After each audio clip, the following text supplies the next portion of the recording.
Hello, and welcome to Afternoon Tea with Karen and the Dehumanising of Babies. According to Breastfeeding Australia, you don't need a baby to breastfeed anymore. I'm also upset about the treatment of the staff for their agenda. The doctor was offered a private room for $100 and doesn't say why she refused it. She does say she's expressing to feel relief because her boobs are full and the women's toilet has a foyer in the lounge. The weaponization of language as well annoys me. Your baby has a right to be breastfed, and you have the right to breastfeed wherever you are. However, in this story, there's a full stop after breastfed, and there's no and. Just goes, you have the right to breastfeed wherever you are without a baby. A breastfeeding mother has told 10 News Plus of her anger and sadness after she was booted out of a Virgin Australia business lounge for expressing milk. The 38-year-old doctor is a mother to 6-month-old twins and was travelling from Perth via Melbourne home to the Gold Coast at the end of a work trip. Virgin Australia initially told her to express in the toilet or hire a meeting room for an extra $100. When she proceeded to pump discreetly in the lounge, she was then told she was making guests uncomfortable and was asked to leave. Candice White has this exclusive interview, including a response from Virgin Australia.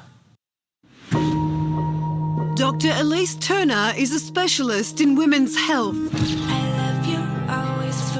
And now she's found herself at the centre of a discrimination debate after expressing milk in a Virgin Australia business class lounge. So I was made to feel like I was doing something wrong. I was made to do something inappropriate, or I was doing something deeply shameful. Dr. Turner is breastfeeding 6-month-old twins Alana and Maverick. Late yesterday, she was transiting through Melbourne on her way home to the Gold Coast from Perth after a medical conference. She arrived at the Virgin Lounge in Melbourne, urgently needing to express milk, only to be told she'd have to pay for a workspace or use the bathroom. And I did ask her, would you be comfortable to feed your child in the toilet, or do you prepare your own lunch in the toilet? And she didn't have a response. So she unpacked her breast pump in a corner of the lounge. And the staff supervisor came to me to say, you can't do that here. Those were the first words out of her mouth. You can't do that here. Under the Sex Discrimination Act of 1984, it is illegal to discriminate against a person on the grounds of breastfeeding. So I said, if I had my babies with me, would this be a problem? And she said, it's not the same. After hours of travel and being away from her babies, Dr. Turner's breasts were sore and leaking milk through her top. So, with full knowledge of the law, she proceeded to express. The 4 or 5 people who were in my line of sight when I deliberately tucked myself into the corner of the lounge were all male, and not one of them gave me even a sideways look. 2 of those people, in fact, were pilots with Virgin.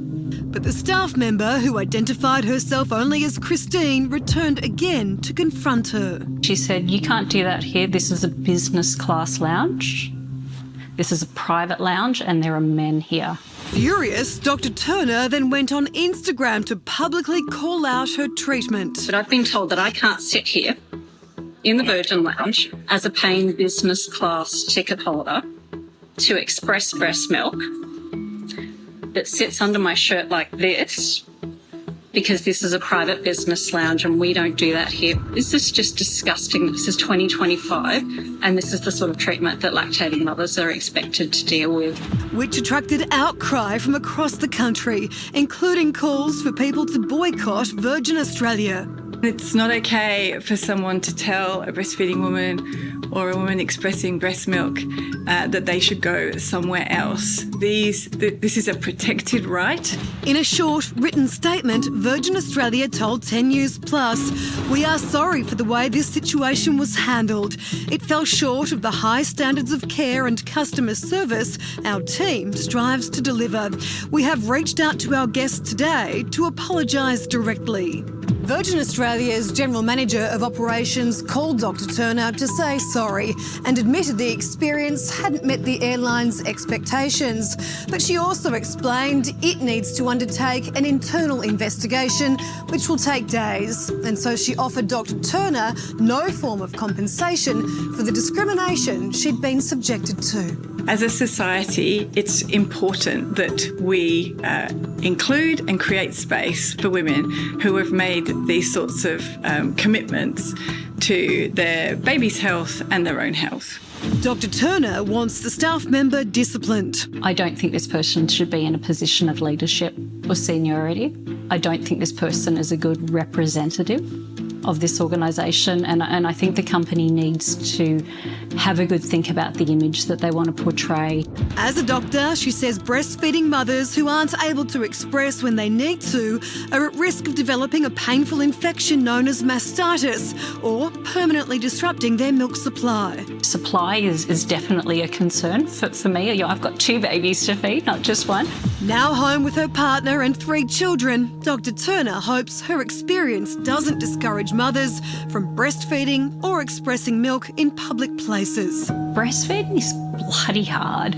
It's not an easy journey, and I don't think anyone that's ever breastfed would tell you that it's an easy journey. It's so much bigger than just me. This is for every lactating parent that's ever been told you can't do that here, whether it's breastfeeding or whether it's pumping and expressing milk. Candice White there, and you can be sure Virgin will be responding to that in the coming days. We're doing a report on the incident, so yes, I understand the human rights law, and as I said, we've spoken to the guests directly and have sincerely apologised for the incident yesterday. And the staff member that was spoken to, what was that? Will she be losing her job over this? This team member has been spoken to, and obviously for any incident with an airline, there's a report that needs to be carried out. An investigation, a report will be happening. Will that look to compensate the mother at all? We're speaking directly with the guest, and so we'll be working on that in the coming days. One of the things that was reported to have been said was that if there was a baby there, it would have been a bit different, but the fact that she was expressing, that seemed to be part of the issue. Is that something that you accept? I can't comment on that. As I said, we're just working through the report on the incident, and we are sincerely apologetic for what occurred in the lounge yesterday.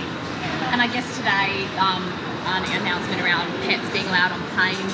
Pets allowed on planes, mothers can't breastfeed in the lounge. How does that go hand in hand? Mothers are very welcome to breastfeed in our lounges. I want to be clear on that. We understand that that's a right, and mothers are very welcome, as they have always been, to breastfeed in our lounges. So that's always been, this was an outlying situation that should not have happened? Correct. Pets have been welcome in cabins for years overseas. There is no reason why it's not going to do just as well here in Australia. Virgin Australia has made history as the first Aussie airline to allow pets in the cabin for $149 per trip. Strict rules apply, with pets limited to under 8 kilograms, including their carrier, and confined to approved seating zones. It's going to be small dogs and cats up to 8 kilos, including the carrier. So you can see I've got little Polly here. She weighs 4 kilos, including the carrier. So it's going to be little dog breeds like toy poodles, papillons, chihuahuas, the very small cavoodles and small cats. The buffer zone is 2 rows in front of and 2 rows behind where the pets are located. So those with allergies, our recommendation is that they don't sit within that space. Only 4 animals are permitted on each flight, and some breeds or older pets will require veterinary clearance. The service will run until the 30th of January 2026, before expanding across Virgin's domestic network next year. Chief Executive Dave Emerson said the move responds to overwhelming demand from pet owners, and brings Australia in line with international carriers that already allow pets on board. We are thrilled to welcome pets on board Virgin Australia domestic flights. So say goodbye to boarding kennels and pet sitters. And say hello to family holidays with every family member. Well, I've complained enough. That'll do. See you later. Bye.